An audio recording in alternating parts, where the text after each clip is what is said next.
పేరు పెద్ద సుబ్బులు. అమ్మ ఎవరి పరిపాలనలో నీకు మంచి అనిపించింది? ఎవరు? జగనే. ఎందుకని? ఎందుకంటే ఏదైనా మంచి చేసిండు.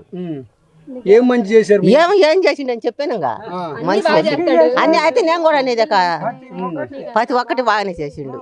అన్ని చిన్నపిల్లలు బళ్ళో పిల్లలు కానించి ముసలి కానించి అన్ని ఎత్తన్నాడు.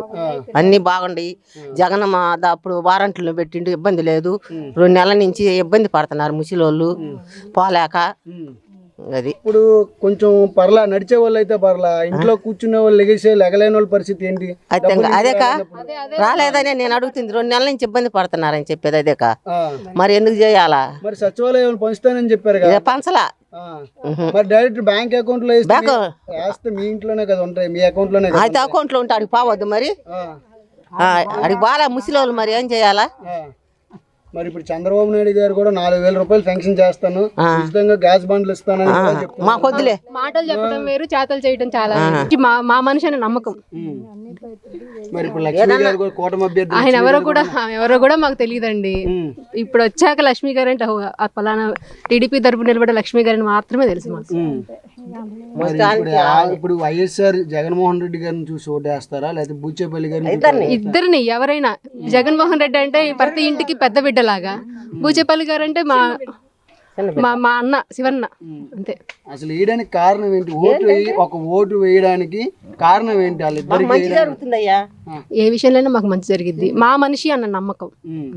మా ఇంట్లో మంచి అనుకోవటమే. ఎవరి పరిపాలన బాగుంది నీకు? నీకు ఎవరి పరిపాలన మంచి అనిపించింది నీకు? నాకు వీళ్ళిద్దరు మంచి.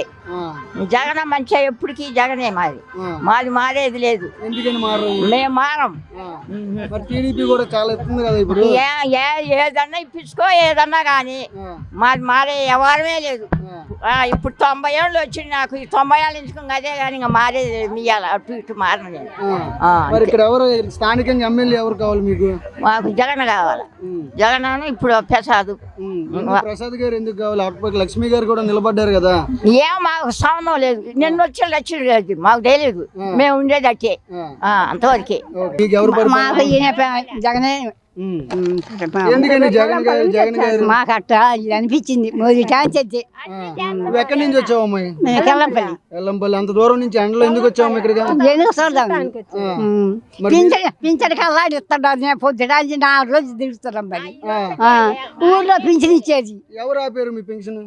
మీ పెన్షన్ ఎవరు ఆపారు? ఏడుంది ఏడుందంటే నాకేం గ్రూపుల్లో లేదు, తీసేశారు. ఇప్పుడు ఏడా చూపిరా. ఇక్కడికి వెళ్ళేవాళ్ళ సచివాలయం సచివాలయం చెప్తే వాళ్ళు ఆడిపోయి ఇడిపోయి పాసంటే తిరుగుతా ఉండా రాలా. అయితే ఈసారి స్థానికంగా మీకు దర్శిలో ఎమ్మెల్యే ఎవరు కావాలా? బూచేపల్లి ఎందుకు కావాలా? లక్ష్మీ గారు కూడా నిలబడ్డారు కదా. మనకేం లేదు, మనకు పరిచయం అయితే వాళ్ళ కూడా వాళ్ళే. బ్యాంకులకు పోతే చేతులు ఇచ్చుకుంటున్నారు. మేము పింఛను మేము అయ్యాడు చూసాము, ఈ ఆడు చూసామని మాకు చెమట పోతుంది. మేము చూడలేము. మేము ఎన్ని తన్నుకుంటున్నారు ఆ బ్యాంకులలో. మాకు ఏడుతున్నారు కూడా వచ్చింది కదా, అందుకనే మరి బ్యాంకులో డబ్బులు వేసారు. బ్యాంకులో డబ్బులు వేసేటప్పుడు మీ అకౌంట్ లోనే కదా ఉంటాయి. ఏడుండయి మా అకౌంట్లో వాళ్ళు వేసినారా లేదని చెప్తున్నారు. మరి ఎందుకు లేవని చెప్తారు? సచివాలయంకి వెళ్ళారా మరి మీరు? సచివాలయం పోతే బ్యాంకుకి వేసినామని ఆడికి పోతే వాళ్ళు తన్నుకుంటున్నారు ముసలి వాళ్ళు. మరి ఇంకేం చేసాము? మీకు ఎవరు ప్రభుత్వం మంచిగా అనిపించింది మీకు? ఎవరంటే మాకు జగనే. ఎందుకని? ఎందుకనంటే మాకు బేమం వాళ్ళే. ఇప్పుడు సౌకర్యాలు టీడీపీ కూడా కల్పించింది కదా, మరి టీడీపీకి ఒకసారి ఓటు వేయొచ్చు కదా. మరి అంటే మాకు ముఖ్యం లేదు కదా, మాకు ముఖ్యంగా లేవుగా. మరి ఉచితంగా గ్యాస్ బండ్లు ఇస్తానని చెప్తున్నారు.